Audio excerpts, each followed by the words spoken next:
In the name of the Father, and of the Son, and of the Holy Spirit. Amen. My dear brothers and sisters, welcome to this our program, Daily Walk with Mary. There is a devotion to Our Lady under the name Our Lady of Guadalupe, Nuestra Senora De Guadalupe. The statue or the picture of this devotion is in Mexico. In the year 1531, a man named Juan Diego was early in the morning going to his parish church to attend Mass. He had this pious practice of daily going to the church. Though he was a simple, unlettered, uneducated man, he had this pious devotion and he was very faithful to it. That he was going as usual to his parish church, and on the way he had to pass through the foot of a hill. And then when he reached that hill, he saw a very unusually bright cloud. He was so much surprised because it was so unusual and it was so bright that he attended or gazed at it more carefully, and he heard great music there. Thousands of birds, different kinds of birds, singing together, a very beautiful heavenly melody. That too increased his surprise. And then finally he sees Our Lady in that cloud. She was there calling him Juan, Juan. First he was a little surprised or afraid, but then she said, "Don't be afraid. I am the mother of the Son of God. You come here, come closer to me." So thus he went, and then he gets this great mission. The radiance of her garments transformed into the likeness of precious jewels. The stones beneath her feet and the leaves of the hawthorn and nopal appeared, clusters of rare emeralds. So that is how the physical beauty that was to be found there. "My son Juan Diego, whom I love tenderly, like a small and delicate child, where are you going?" That is how this lady, that is our Heavenly Mother, started conversation with him. And then he said, "I am going to Mexico to hear the Mass, which the ministers of God present for us in His place." So thus he was so eagerly and so determinedly planning to go ahead to Mexico. Then this lady said, "Know, my beloved son, that I am the ever Virgin Mary, Mother of the true God, who is the author of life, the creator of all things, and the Lord of heaven and earth, who is everywhere." Thus he was explaining to this man who she was, so that he may realize the importance of this lady who is speaking to him. And then he said, "In order that my will may be accomplished, you must go to Mexico, to the palace of the bishop who resides there.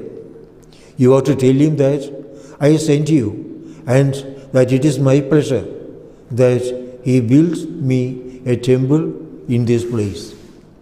So that was the mission entrusted to him. Go and tell the bishop that the Heavenly Mother wishes to have a chapel built on that particular spot of the hill. He was on his knees and with head to the ground. Juan Diego answered, I go, most noble lady and my mistress, as your humble slave, to carry out your order. So he quite willingly agreed that he would go.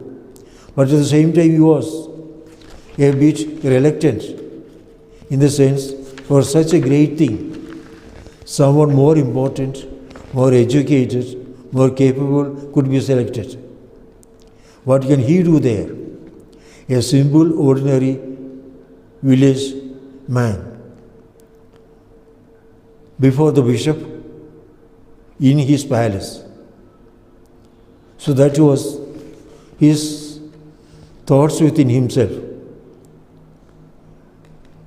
Then he went directly to the palace of the bishop. The bishop's name was Fray Juan de Zumárraga. He asked the servants that he wanted to meet the bishop, but they were almost taking it as a very childish desire of a simple man to come and to see the bishop, and that too he comes early in the morning. And so they did not want to send him to the bishop. Just stayed and kept him there at the entrance of the palace and did not even inform the bishop. He spent so many hours there. It was only then someone of the servants there took pity on him and agreed to send him to the bishop. Thus he goes to the bishop and he tells him the mission that was entrusted with him by Our Lady, whom she met on the way to the church. The bishop could not easily accept this claim of this man, that he saw Our Lady and that Our Lady spoke to him and entrusted this mission to him. So he said, you come on another day, after some time. And thus he was dismissed. And this man went back to the place where he saw Our Lady. She was almost waiting for him. Then he said, no, nothing could be done. Your desire could not be fulfilled because the bishop was not willing or was not believing me. He just turned me away and said, you come on some other day. And then Our Lady again insisted him to go again. Listen, my well-beloved son, know you that I do not lack servants nor domestics under my command.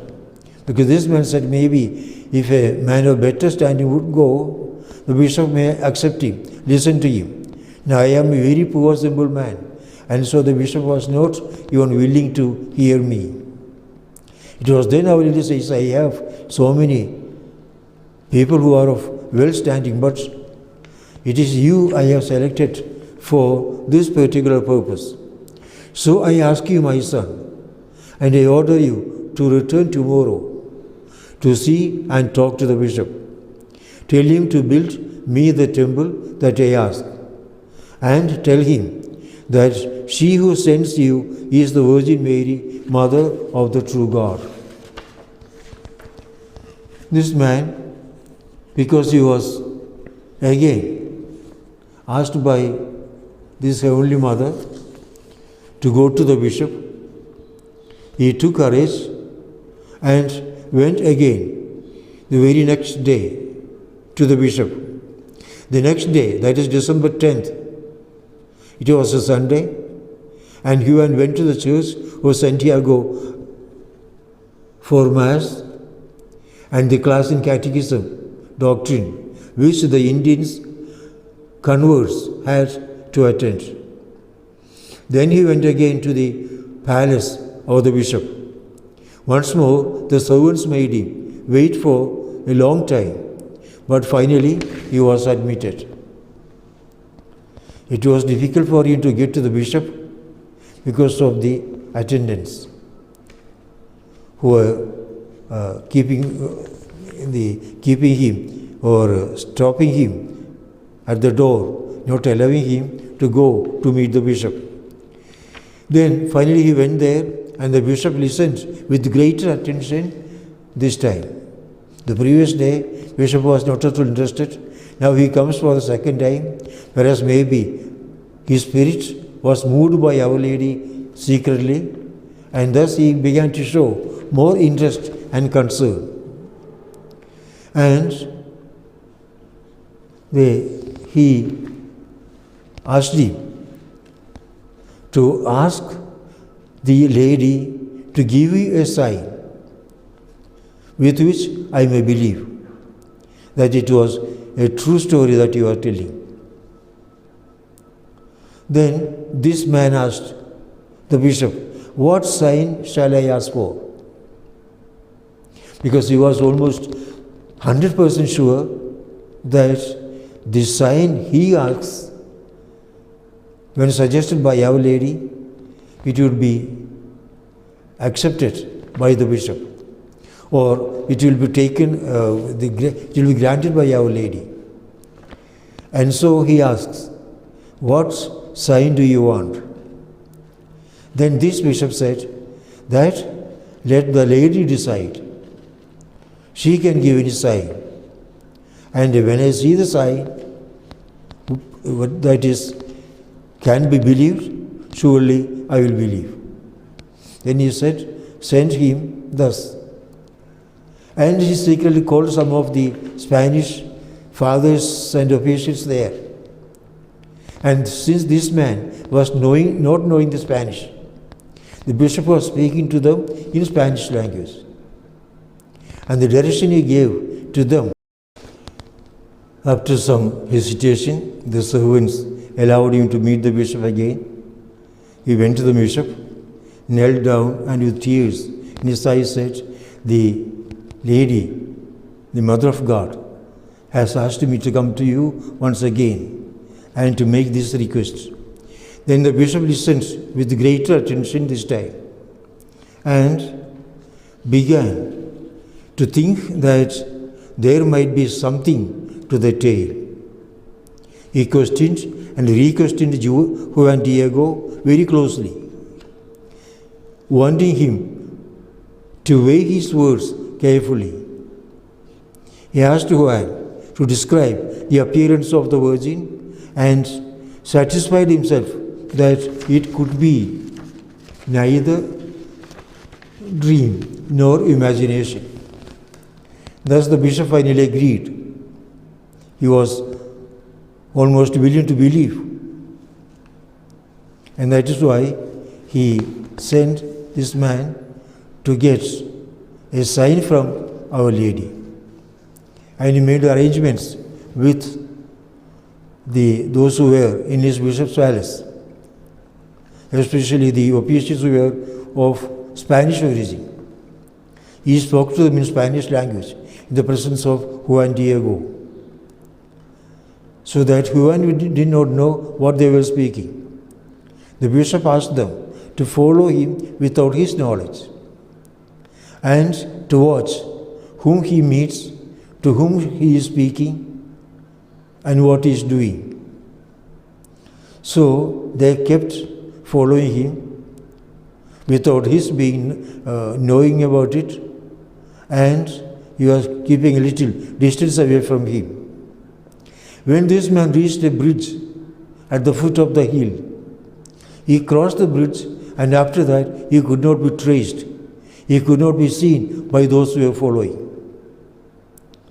So they came and said to the bishop, maybe that he was a magician or something whom we cannot trust.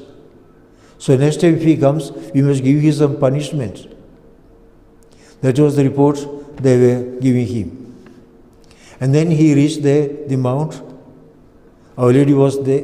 That day, he told Our Lady that he would come the next day, and the bishop has asked for a sign.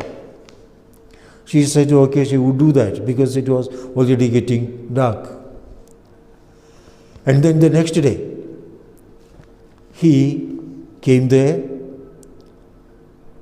and when he was, actually he wanted to come and meet Our Lady. But what happened that his uncle fell sick and was very sick.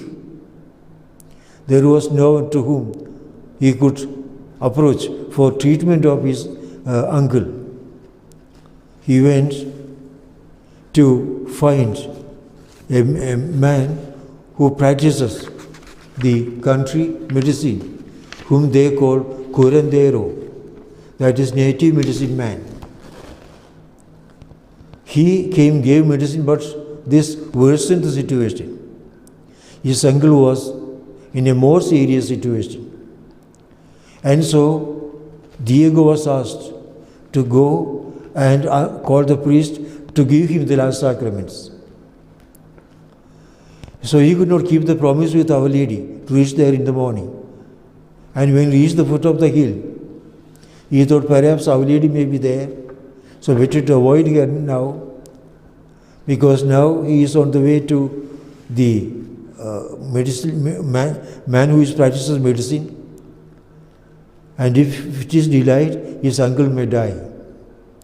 So he took a deviation, tried to change his route, and then Our Lady stopped him on the way and asked him, where are you going now? Why do you take a different route? Then he said, my uncle is seriously sick. I am now going to call a physician who can attend to my uncle. And then after that, I shall come to you. Then he said, don't be worried. Don't be much anxious about your uncle.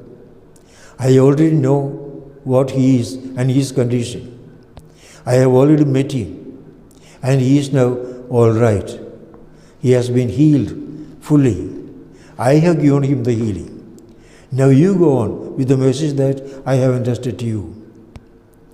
And then he asked him to go to the top of the mountain to gather as sign to the bishop a few rose flowers. And then it was strange. This man, the Juan Diego, knows that there is no plant there, no chance of any flower being found there, because it was a barren place. And it was not the season of flowers. In spite of all that, because Our Lady insisted, he went there. And then to his great surprise, the whole hilltop was covered with beautiful flowers. And he gathered as much as he could in his toga, the cover dress which he was wearing. He folded and filled it with the rose flowers and took it to Our Lady. Then Our Lady arranged the flowers in a very special way with her own hands. And then she said, now you can take it to the bishop. And she specially said, don't show this to anyone else other than the bishop. So with this, carrying in his mantle, he went to the bishop's house, the palace, and he wanted to see the bishop. There were, as usual, the servants there were stopping him, and when they saw that he is hiding something in the dress, they wanted to see what it is. And he said, no, this cannot be shown to anybody, it is to be taken to the bishop. And then they were so particular that they want to see what is to be taken to the bishop. Maybe they could think about the security reasons of the bishop, why he is carrying this secretly. Then when they tried to pull it out, they saw it was only a rose flower. Then they said, they did not see everything fully, just saw one flower, and then they said, okay, you can take it to the bishop. Then he went to the bishop and said, here is the sign from Our Lady. And he let drop the dress, end of the edge of the dress down, and all the flowers fell down. Much stranger than the roses. What was the element that attracted the attention of the bishop was that on his tilma, that is on the dress, a beautiful picture of Our Lady was seen, very beautifully painted. And that was so attractive and looked so live. And he, with all the courts, all the attendants there, solemnly took this picture, this dress carrying the picture of Our Lady, to the chapel of the bishop. And then he was solemnly escorted by all these officials to his house to meet his uncle. And then, as Our Lady had said, uncle was quite okay. He was so fully healed. And thus the bishop was so much convinced that it was a really heavenly sign. And he agreed to build the chapel there. And he also agreed that this apparition of Our Lady was a genuine one. Consoled by the words of the lady, Juan replied, then send me, my lady, to see the bishop and give me the sign of which you spoke, so that he will believe me. And this was the sign, and with this sign he went to the bishop. The bishop quite well agreed. Later, Juan was conducted with signs of great respect to the home of Juan Bernardino. That was the name of his uncle, Juan Bernardino, by Spaniards who were commissioned to investigate the cure of the old man. Bishop sent these officials with Juan Diego to his house, also to testify, to check whether this is true, that his uncle was ill and he is now made well. And to their great surprise, everything they found as true and right. The Virgin also told him that it was her pleasure for a temple to be erected for him in the place where his nephew had seen her. That was said by the uncle of the Juan Diego. And also that her sacred image was to be called Santa Maria de Guadalupe. And it is strange why this name Guadalupe came. It is that nobody knows why Our Lady gave this name. Perhaps only at the last resurrection we will come to know the mystery behind this name, why Our Lady chose this name. Anyway, now Our Lady is known under that title, Our Lady of Guadalupe, and is very much venerated. And the devotion to this picture is so widespread throughout the whole world. The first little temple was finished and the miraculous image placed therein on the 26th of December 1531. When it was on the 11th, 12th of December that these miracles take place, and then in 1531, December 26th, they brought officially this picture of Our Lady, which was of strange, divine, mysterious origin, was taken to the chapel. The temporary sanctuary structure was replaced by one of the a building that was built at the expense of Bishop Sumaraga and finished in 1533. The sacred image remained there until November 1622, when Archbishop Juan de la Sema solemnly blessed anew a collegiate church on the in 1895. The reconstruction of the edifice was completed for the pontifical consecration of the image of Our Lady of Guadalupe. In 1931, a further reconstruction was carried out to commemorate the 400th anniversary of the apparitions. So in 1931 was the 4th centenary celebration. 4 centuries are over after this great miracle. From Mexico land of Mary's wonders, Joseph L. Cassidy writes, the beautiful image of the Blessed Virgin is obviously of miraculous origin, and science is at a loss to explain it.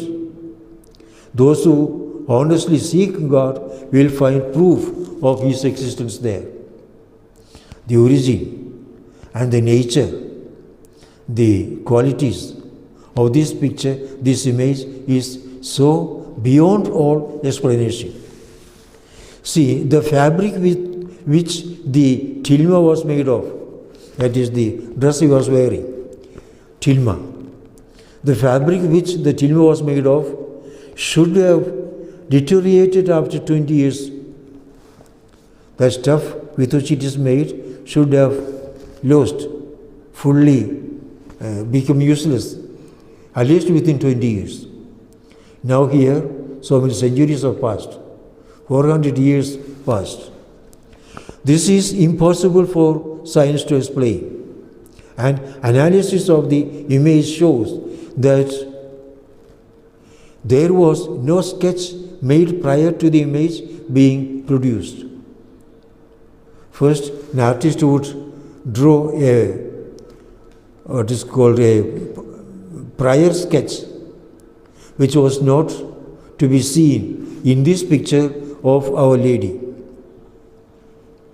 And analysis of the image shows that there was no sketch made prior to the image being produced, and that it was made without brush strokes. It was painted, but no brush strokes are seen. No any sign of the brush being used. Modern science is unfamiliar with the substance used to produce the image. What kind of paint is used? The material used for making this paint. It is all unexplainable scientifically. Even though the fabric is coarse, the images of several people can be seen and reflected in the eyes of the Virgin. Look into the eyes of Our Lady, and there, eyes of Our Lady on that image. And there you will see images of people. So many images of people, not one or two. As we face a group, the images of those whom we see will be there, we can be seen in the eye. And so, in this image, so many images of people could be seen. Even though the fabric is coarse, the images of several people can be seen reflected in the eyes of the Virgin, just as they would be in a living person's eye. The placement of these images and the distortion, that is the effect of the curve of the normal eye, is impossible to reproduce on a flat surface. Originally it is a flat surface, but on a flat surface, such images cannot be produced. The stars about Our Lady on the mantle coincide with the constellations that were in the sky on December 12, 1531. This image was first seen by the bishop in the year on December 12th in the year 1531. And they say the constellations of that day is exactly seen in the mantle of Our Lady in the form of stars. The stars about Our Lady on the mantle coincide with the constellations that were in the sky on 12th December 1531.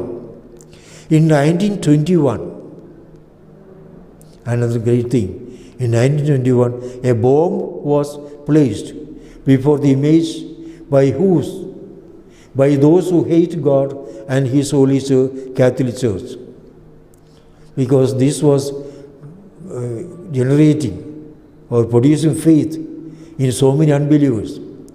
So they thought that the workers of this disbelief, they thought this should be destroyed, and for that purpose they put a bomb.